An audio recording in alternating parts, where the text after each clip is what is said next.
যারা তোমার বিশ্বাস ভেঙেছে তারা হচ্ছে তোমার সেরা শিক্ষক। বেঈমানকে অভিশাপ নয়, ধন্যবাদ দিন। কারণ তার আচরণের মাধ্যমে আপনি মানুষ চিনে গেছেন। সবচেয়ে বড় প্রতিশোধ হলো রাগ বা ঘৃণা নয়, বেঈমানকে ভুলে যাওয়া, তার সাথে যোগাযোগ বন্ধ করে দেওয়া। ফাতিয়া ব্লগ থেকে আমি ফাহিমা বরাবরের মতো আরও একটা লাইফস্টাইল ব্লগ নিয়ে হাজির হয়েছি। কেমন আছেন আমার প্রিয় আপু, ভাইয়া, আন্টি ও সোনামণিরা? আশা রাখছি সবাই অনেক বেশি ভালো আছেন, সুস্থ আছেন। আর আপনাদের দোয়ায় আমি আমার পরিবারের সকল সদস্য নিয়ে আলহামদুলিল্লাহ অনেক বেশি ভালো আছি। তো ভিডিওটা হচ্ছে সকাল থেকে স্টার্ট করেছি, খুব সকাল সকাল। তো এখানে হচ্ছে আমি পাতলা খিচুড়ি তৈরি করব সবজি দিয়ে। তো এখানে আমি হচ্ছে ৮ প্রকারের সবজি নিয়েছি: কাঁচকলা, লাউ পাতা, বরবটি, আলু, তারপর হচ্ছে গাজর, কাঁচা টমেটো, আর হচ্ছে মশারি ডাল, গুঁড়া চাল। তো সব কিছু আমি ধুয়ে তারপর হচ্ছে রাইস কুকারে নিয়েছি। এখন হচ্ছে হলুদ আর মরিচের গুঁড়া, পেঁয়াজ, কাঁচামরিচ দিয়ে দিয়েছি। তো ভাবলাম একবার রাইস কুকারে পাতলা খিচুড়িটা রান্না করব, কিন্তু দেখি একটু পরিমাণে বেশি হবে। আর এই পাতলা খিচুড়ি বিশেষ করে শীতকালীন সবজি দিয়ে আমার ছেলে অনেক বেশি পছন্দ করে, যদি ঘি দিয়ে বাগার দিই। তো যাই হোক, এখন হচ্ছে তেল দিয়ে হাতে মেখে আমি হচ্ছে ফ্রাই প্যানে পাতলা খিচুড়ি একটু বেশি পরিমাণে পানি দিয়ে বসিয়ে দেব। তো যারা এই মুহূর্তে আমার ভিডিওটা দেখা শুরু করছেন, তো প্লিজ ছোট্ট একটা লাইক দিয়ে ভিডিওটি কন্টিনিউ করবেন। আপনার একটা লাইক আমার কাছে অনেক বেশি মূল্যবান। আপনার একটা লাইকে পারে আমার এই চ্যানেলটা আপনার মতো অনেক প্রিয় আপু ভাইয়াদের কাছে পৌঁছে যেতে। আর যারা অলরেডি এই কাজটি করে দিয়েছেন তাদের সবার প্রতি রয়েছে অনেক বেশি ভালোবাসা ও আন্তরিক অভিনন্দন। তো ৪-৫ টুকরা তেজপাতা দিয়েছি, আর হচ্ছে একটুখানি জিরা, আদা, রসুন আমি একসাথে বেটে নিয়েছি। তো অফ ক্যামেরায় আমি খিচুড়িটা রান্না করে নিয়েছি। দেখেন একেবারে নরম হয়ে গেছে, আর তরকারিগুলোও কিন্তু সেদ্ধ হয়ে গেছে। আর এখন হচ্ছে ২ টেবিল চামচের একটু বেশি পরিমাণ ঘি দিয়ে আর পেঁয়াজ দিয়ে আমি বাগার দিয়ে নেব। তো শেষে কিন্তু ঘি দিয়ে বাগার দিলে খিচুড়িটা অনেক বেশি লোভনীয় হয়, অন্যরকম একটা ফ্লেভার আসে। তো বাগারটা দিয়ে দিলাম, আর এখন হচ্ছে কয়েকটা কাঁচামরিচ ভেঙে দিয়ে দেব। তো শেষে একটু কাঁচামরিচ ভেঙে দিলে আর হচ্ছে ধনেপাতা দিলে, মানে দেশি ধনেপাতা, তাহলে তো আর কথাই নাই। তাহলে শীতকালীন সবজি দিয়ে ধনেপাতা দিয়ে পাতলা খিচুড়ি একেবারে অসাধারণ। তো আমার ছেলের জন্য আমি হচ্ছে খিচুড়িটা এখন রেডি করে নেব। ও যেহেতু খুব আর্লি কোচিংয়ে চলে যায়, তো তার জন্যে ওকে আগে দিয়ে দেব। আর আমরা কিন্তু অফ ক্যামেরায় আমার হাসব্যান্ড, আমি আর আমার বাচ্চা খেয়ে নেব। তো এটা হচ্ছে গতকালের ভিডিও, মানে ১০ ডিসেম্বর। তো আমি কি হচ্ছে মানে ভিডিও সব কিছু এডিট করে ভয়েস দিয়েছি, আর যখন এক্সপোর্টিং করব তখন কিন্তু আর হচ্ছে না। তখন আর গতকাল ভিডিওটা আপলোড দিতে পারি নাই। গতকাল আমার জন্য একটা বিশেষ দিন ছিল, আমার জীবনের সবচেয়ে একটা আনন্দময় দিন, যে দিনটা আমি আপনাদের সাথে শেয়ার না করলে নয়। তো সামনের দিকে সব কিছু আস্তে আস্তে শেয়ার করব। তো ছেলেকে খিচুড়ি, তারপর গাজর, শসা, ডিম সেদ্ধ সব কিছু দিয়ে দিয়েছি। আর অফ ক্যামেরায় হচ্ছে ওকে কিছু ফলও কেটে দিয়েছি। আর এখন হচ্ছে আমি ব্যালকনিতে চলে এসেছি। তবে এর ভিতরে কিন্তু আমার হাসব্যান্ড, আমি, আমার মেয়ে খুব মজা করে মানে পাতলা খিচুড়ি খেয়েছি। তো অনেক বেশি মজা হয়েছে খিচুড়িটা। তো যেকোনো জিনিসের কালার দেখলে বোঝা যায় কতটা মজা হবে। তো রান্না হচ্ছে একটা আর্ট, মনোযোগ দিয়ে তারপর হচ্ছে যেকোনো জিনিস পরিমাণ মতো দিলে কিন্তু খেতে অনেক বেশি দুর্দান্ত লাগে, আর দেখতেও কিন্তু ভালো লাগে যেকোনো জিনিসের কালার রান্নার পরে। তো তারপর হচ্ছে গাছের একটু যত্ন করব। ইদানিং একটু ব্যস্ত সময় পার করছি, যেহেতু ছেলের এক্সাম চলে। তারপর হচ্ছে ও যেহেতু বৃত্তি পরীক্ষা দেবে, ছোট মেয়েকে একটু পড়াশোনা করাই। আর হচ্ছে দেবরের জন্য বিভিন্ন জায়গায় একটু মেয়ে দেখি। তো তার জন্যে কিন্তু মানে গাছের যত্ন নিতে পারি না। তো অনেকগুলো গাছে কিন্তু মরে গেছে দেখেন। তো গাছের যত্ন নিয়েছি, একটু পানি দিয়েছি, তারপর গাছের পাতাগুলোকে স্প্রে করে দিয়েছি। তারপর আবার সে চিড়াচেনা কিচেন, মানে আমার সবচেয়ে ফেভারিট জায়গা হচ্ছে আমার কিচেন, আমার স্বপ্নের কিচেন। তো কিচেনে চলে আসলাম। তো লবণ আর হচ্ছে তেজপাতা আমি একটু কেটে নেব। তো রান্নার আগে যদি সব কিছু একটু গুছিয়ে নেওয়া যায় তাহলে দেখবেন রান্নাটা খুব সুন্দরভাবে হয়ে যায়। আর বেশি প্যারার ভিতরে রান্না করতে হয় না। তো আমি রান্নার আগে কিন্তু হলুদ, মরিচ, তেল, লবণ যার যা আছে সব কিছু জারে রিফিল করে নেই। এতে করে রান্না করতে আমার কাছে একেবারে আনন্দ লাগে। আর রান্নাঘরটা আগে একটু গুছিয়ে নেই। তো এই ফাঁকে কিন্তু আমি অফ ক্যামেরায় থালাবাটি ধুয়ে নিয়েছি। আমার ছেলের বেডরুমও গুছিয়ে নিয়েছি। আজকে হচ্ছে আমার বেডরুমটা আপনাদের সাথে খুব সুন্দরভাবে গুছিয়ে অর্গানাইজিং করে শেয়ার করব। তো তার আগে হচ্ছে আমি এখানে ওই যে বললাম লবণ মানে রিফিল করে নিয়েছি। আর এখন তেজপাতা কেটে জারে রাখবো। তো আমি সবসময় এরকম ২ টা সিরামিকের লম্বা জারে তেজপাতা আর হচ্ছে মসলার বাড়তি অংশগুলো আমি এখানে রাখি। এই ২ টা জার আমার কাছে অনেক বেশি ভালো লাগে। তা আমার কিচেনের 90% জিনিসই কিন্তু সিরামিকের মানে হোয়াইট কালার। আমি কিন্তু সাদার প্রতি অন্যরকম একটা দুর্বল। সাদা এবং মিষ্টি কালার এই ২ টা আমার সবচেয়ে ফেভারিট কালার। তো যাই হোক এখন হচ্ছে জারটা আমি একটা বক্সের উপরে রেখে দেব। আর হচ্ছে আমি যে থালাবাটিগুলো ধুয়ে রেখেছি সেগুলো এখন আমি হচ্ছে একটা র্যাকে আমার যে র্যাকে আমি সবসময় গুছিয়ে রাখি সেখানে রেখে দেব। তো যেকোনো জিনিস নির্দিষ্ট সময়ে করলে কিন্তু দেখবেন আপনার তাড়াহুড়ার ভিতরে সব কাজ হয়ে যাবে। আর আলসামি করলে আর হবে না। তো আমি থালাবাটি ধোয়ার পরে কিন্তু সবসময় একটু পানি টেনে গেলে এই মানে র্যাকে রেখে দেই। তো এটা হচ্ছে আমার সংসার জীবনের শুরুতে র্যাকটা নেওয়া হয়েছে পেঁয়াজ রসুনের র্যাক। তো আমি এখন বড় বাস্কেটে পেঁয়াজ রসুন এগুলো রাখি। আর এই র্যাকটা আমি থালাবাটির কাজে ব্যবহার করি। যেহেতু আমার কিচেনে থালাবাটি রাখার মতো একটা র্যাক ছিল সেটা পুরনো হয়ে গেছে তাই আমি সেটা সেল দিয়ে দিয়েছি। তো এই তো এই কর্নারটা কিভাবে আমি সবসময় অর্গানাইজিং করে রাখি সেটা আপনাদের সাথে শেয়ার করলাম।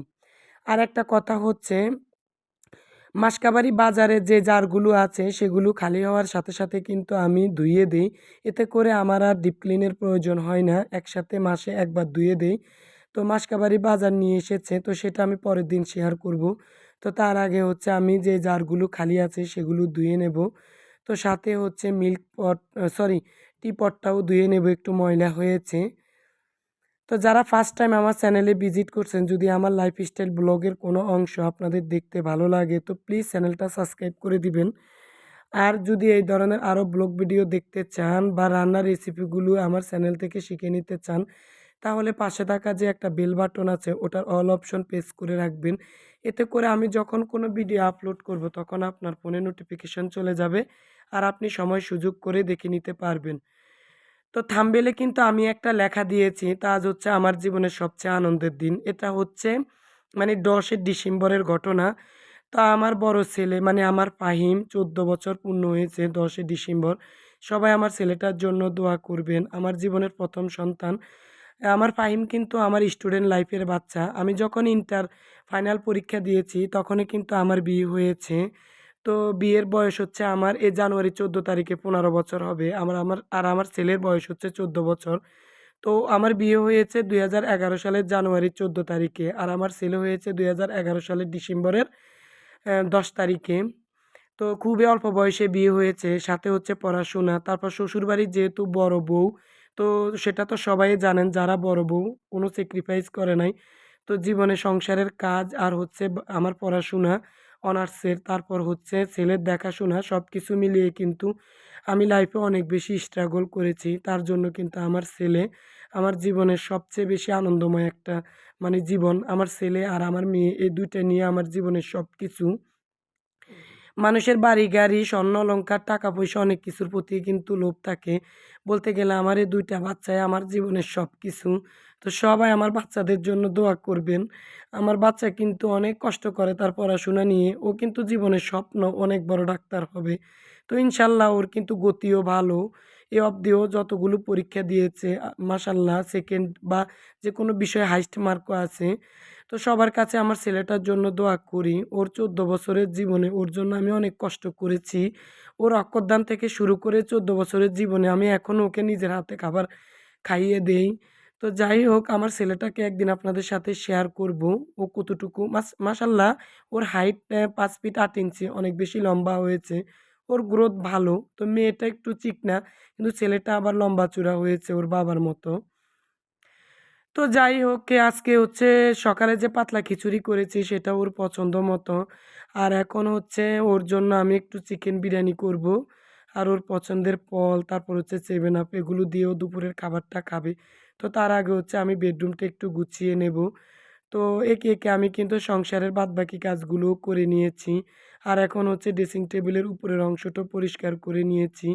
যেহেতু কনস্ট্রাকশনের কাজ চলে অনেকটা পরিমাণে জানালা দিয়ে ধুলাবালি এসে ফার্নিচারের উপরে পড়ে। তো প্রতিদিনই কিন্তু আমি ২ বার পরিষ্কার করি। তোয়াল ক্যাবিনেটটাও পরিষ্কার করে নিয়েছি। তো এগুলো যদি পরিষ্কার না করি তো অনেকটা পরিমাণে বালি, তো কি বলবো আর, পরিষ্কারের তো আর কোনো কথা নাই। শীতকালীন সময়ে কিন্তু এমনিতে ফার্নিচারের বালির পরিমাণ বেশি দেখা যায়। তারপর হচ্ছে বেডরুমে এখন আগের একটা ধোয়া বিছানার চাদর বিছিয়ে দেবো। তো এই ফাঁকে কিন্তু আমি মানে গোসলও করে নিয়েছি, অনেকগুলো জামাকাপড় ধুয়ে নিয়েছি।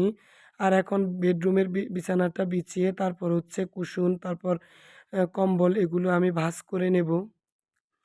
তো যেটা বলছিলাম আসলে মানি যখন বিয়ে হয়েছে তখন অতটাও বুঝি নাই। তো যাই হোক, বাচ্চাটা আমার হয়ে গেছে লেখাপড়ার জীবনে। আর তাছাড়া আমার হাসব্যান্ড একটু আমার চেয়েও অনেকটাই এইজ গ্যাপ, তার জন্যই কিন্তু বাচ্চাটা তাড়াতাড়ি নেওয়া হয়েছে। তো আমার বড় বাচ্চা মানে আমার ছেলের ৯ বছর পরেই কিন্তু আমার ছোট মেয়ে হয়েছে। তো মাঝখানে কিন্তু অনেকটা মানে বছরে আমি একটু এনজয় করেছি। লাইফটাকে একটু নিজের মতো করে গুছিয়ে নিয়েছি। তারপরে আর এই মেয়েটা হয়েছে। তো ছেলেটাকে নিয়ে কিন্তু অনেক কষ্ট করে পড়াশোনা করেছি। তো শ্বশুরবাড়িতে কিন্তু বড় বউদেরকে একটুও মানে মূল্যায়ন করা হয় না। যত বড় ডিগ্রিধারী হোক না কেন তাদেরকে নিয়ে দিয়ে সংসারে সকল খাটুনি খাটানো হয়। তো আমার হাসব্যান্ড কিন্তু কখনোই আমাকে মানে কেয়ার করে নাই। ওর বাবা-মার একটু অন্যরকম ভক্ত। তা আমার শ্বশুরবাড়িতে কিন্তু দেবর, জাল, তারপর হচ্ছে আমার ৩ টা ভাগ্নি, তারপর ননদ, ননদের হাসব্যান্ড, শ্বশুর-শাশুড়ি সবার দেখাশোনাই কিন্তু আমি করতাম। সকাল বিকাল ২ বেলা রান্না, পড়াশোনা, তারপর হচ্ছে বাচ্চা সামলানো। তা আমার ওজন একেবারে ৫০ কেজি ছিল। আর এখন হচ্ছে ৭০ কেজি, যেহেতু এখন নিজের বাসায় থাকি। মন চাইলে কাজ করি আর মন না চাইলে রেস্টে থাকি। শ্বশুরবাড়িতে কিন্তু বড় বউদেরকে অনেক বেশি প্রেশার ক্রিয়েট করে। তো যেটা ছোট বউদের ক্ষেত্রে পারে না। তো যাই হোক, এখন আমার শ্বশুরবাড়ির সবাই আমার অনেক বেশি প্রশংসা করে। তো অনেক বেশি ধৈর্য সহকারে কিন্তু শ্বশুরবাড়িতে ছিলাম। তো ৫ বছর ছিলাম। ৫ বছরের জীবনে কিন্তু আমার অনেক বেশি ১২টা বাজিয়েছে। তো যাই হোক, এটা সম্পূর্ণই গতকালের ভিডিও। তো আজকে আপলোড দিয়েছি। তো সবাই আমার ছেলেটার জন্য দোয়া করবেন। আরও একবার আপনাদের সাথে দোয়া চাইছি, মানে আপনাদের কাছে। দোয়া হচ্ছে এমন একটা জিনিস, পৃথিবীর যেকোনো প্রান্ত থেকে দোয়া করলে কিন্তু দোয়ার মানুষের কাছে এসে পৌঁছায়। দোয়ার মাধ্যমে কিন্তু ভাগ্যলিপি পরিবর্তন হয়। দোয়া করলে কিন্তু মানুষ জিরো থেকে হিরো হয়। আর অভিশাপের মাধ্যমেও কিন্তু মানুষের জীবন তছনছ আবার ভেঙেও যায়। তো যাই হোক, বেডরুম অর্গানাইজিং করে আপনাদের সাথে শেয়ার করেছি। সিম্পলভাবে বেডরুম সবসময় গুছিয়ে রাখার চেষ্টা করি। তো আমার বেডরুম গোছানো কেমন হয়েছে আমাকে কমেন্টস করে জানাবেন। আমার এটা হচ্ছে মাস্টার বেডরুম। তো এই বেডরুমটায় অনেকটা পরিমাণে ফার্নিচার রেখেছি। তারপর চলে আসলাম ডাইনিং টেবিলে। তো ডাইনিং টেবিলের চেয়ারগুলো আমি কিন্তু অফ ক্যামেরায় পরিষ্কার করে নিয়েছি। আর আমার ছোট মেয়ে কিন্তু ডাইনিং টেবিলে বসে পড়াশোনা করে। তো আমার মেয়ে আর ছেলে, একটা ছেলে একটা মেয়ে। তো আমি সবসময় কিন্তু মানে ভয়েস দেওয়ার সময় ওকে ছোট মেয়ে বলি। তখন আমার মেয়ে বলে, "আম্মু আমি তো তোমার একটাই মেয়ে। তো তুমি ছোট মেয়ে বলো কেন? আন্টিরা তোমাকে নিয়ে হাসবে না?" তো আপনারা মানে এই অংশটুকু একটু ইগনোর করবেন। তো আমার মেয়েটা কিন্তু টেবিলে বসে পড়ে, কারণ ও উম আমার ছেলের টেবিল যেহেতু ছোট, ওখানে বসে পড়তে পারে না। আর ওকে অনেক বেশি বিরক্তি করে। তার জন্য ডাইনিং টেবিলেও সবসময় বসে পড়ে। আর এই যে আমার হাতে দেখছেন একটা মগ আমার হাত থেকে পড়ে ভেঙে গেছে। তো এটাকে আমি একটু লাল কালার করে মানে সাদা জিনিসের উপরে রেখেছি। দেখতে একটু লালে সাদা অন্যরকম লাগবে। আর হচ্ছে ফ্রিজের উপরে যে মানে যে জারে আমি সবসময় মানি প্লান্টগুলো রাখি সেগুলো ধুইয়ে এখন হচ্ছে আমি এগুলো জায়গা মতো রেখে অর্গানাইজিং করে নেব। তো খুবই সিম্পলভাবে ডাইনিং রুমটাও একটু গুছিয়ে পরিষ্কার করে নিয়েছি। আর বাদবাকি সংসারের অন্যান্য কাজগুলো আমি অফ ক্যামেরায় করে নিয়েছি। কারণ সবগুলো তো আর ক্যামেরায় ক্যাপচার করা সম্ভব না। এই তো সবকিছু গুছিয়ে রাখলে কিন্তু অনেক বেশি ভালো লাগে। আর হচ্ছে মানে ডাইনিং আর আমার বেডরুম A to Z দেখা যাচ্ছে। তো ২ টা রুমে আমি শেয়ার করে চলে আসলাম মানে ছেলের পছন্দের চিকেন রোস্ট করার জন্য। তো চিকেন রোস্ট তো কম বেশি সবাই করতে জানেন। তো এখানে হচ্ছে এটা সোনালী মুরগি ১.৫ কেজি পরিমাণ। তা আমি হচ্ছে এখানে আদা, জিরা, রসুন, কাজু বাদাম বাটা, কাঁচামরিচ বাটা, পেঁয়াজ বাটা সবকিছু দিয়ে মসলার উপরে মানে তেলের উপরে মসলাটা কষিয়ে তারপর হচ্ছে চিকেনের টুকরোগুলো দিয়ে দিলাম। আর এখন হচ্ছে একটা মানে গুঁড়া মশলার প্যাকেট দিয়ে দিলাম। এটা হচ্ছে বিরিয়ানির মশলার প্যাকেট। তো এই রাঁধুনি বিরিয়ানি মশলার প্যাকেটটা দিলে বিরিয়ানিটা খেতে অনেক বেশি ভালো লাগে। একেবারে হোটেল স্টাইলে লাগে। তো আমি টক দইও কিন্তু দিয়ে দিয়েছি। তো সেটা আর আপনাদের সাথে ক্যামেরায় ক্যাপচার করলাম না। যেহেতু বাসায় অনেকটা পরিমাণে কাজ করেছি, তার জন্য আর ডিটেইলসে রেসিপি আপনাদের সাথে শেয়ার করলাম না। তো বিরিয়ানি কিন্তু খুবই সহজ। আমার আপুরা আমার চেয়ে অনেক বেশি ভালো করে পারে। তো যাই হোক ফুটন্ত একটু গরম পানি দিয়ে দিলাম। পরে কিন্তু আমি বিরিয়ানি শেষে মানে যখন চালটা দিয়ে দেবো তখন কিন্তু 1/2 কেজি পরিমাণ লিকুইড দুধ জাল করে রাখা এড করব। তো এই ফাঁকে আমি এখানে 700 গ্রাম চালও কিন্তু ভেজে নিয়েছি। তো আমার ফোনে কিন্তু চার্জ ছিল না, তার জন্য আর মানি বাকি রান্নাটুকু আপনাদের সাথে শেয়ার করতে পারি নাই। তো চার্জ দিয়ে তারপর বিরিয়ানিটা আমার হয়ে গেছে। এখন দমে রেখেছি, একেবারে ঝরঝরে হয়েছে। তো এর ভিতরে আমি কিন্তু শেষে ঘি দিয়েছি, চিনি দিয়েছি, পেঁয়াজ বেরেস্তা দিয়েছি, কাঁচামরিচ দিয়েছি। আর হচ্ছে কয়েকটা মানি কাজু বাদাম কুচি করে দিয়েছি। তো সেগুলো ওই যে বললাম ফোনে চার্জ ছিল না, স্কিপ হয়ে গেছে। আর আমার ছেলে সবচেয়ে বেশি পছন্দ করে আপেল আর কমলা। তো সকালে ১ কেজি পরিমাণ আপেল আর কমলা নিয়ে এসেছে। তো কিছুটা সকালে কেটে দিয়েছি ওকে।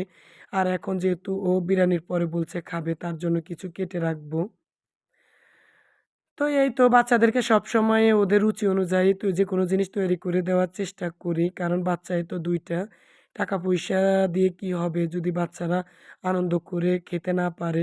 তো জন্মদিন পালন করা বেদোয়াত। তো আর ঘটা করে কোনোদিনও আমি জন্মদিন পালন করি না।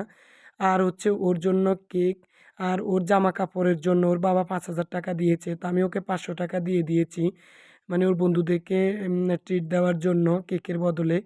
আর হচ্ছে ওর ড্রেস আমি ওর পরীক্ষা যেহেতু ২৮ তারিখে জুনিয়র বৃত্তি পরীক্ষা শুরু হবে, তো ২০ তারিখে ওকে আমি মার্কেট করে দেবো। তো একসাথে পরীক্ষার ড্রেস আর হচ্ছে জন্মদিনের ড্রেস, তো সব মিলিয়ে কিন্তু ওকে আমি অনেক টাকার ড্রেস কিনে দেবো। তো যেহেতু ওর এক্সাম চলে তার জন্য ওকে আর মানে পড়ার ক্ষতি করি নাই। তো ওকে বলছি, "বাবা তোমাকে একসাথে আমি জন্মদিন এবং পরীক্ষার ২ টা ড্রেসই কিনে দেবো। তোমার যাই ভালো লাগে।"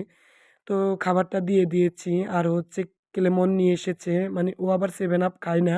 ইসরায়েলি পণ্য সবসময় বয়কট করে। তো এখন হচ্ছে আমার হাসব্যান্ড আর আমার ছেলেকে খাবারটা দিয়ে দেবো। আমি আবার একটু পরে খাবো। তো সবাই সুস্বাস্থ্যের কামনা করে ভিডিওটি এখানে রাখলাম। দেখা হবে নেক্সট ভিডিওতে নতুন কোনো লাইফস্টাইল ব্লগ নিয়ে।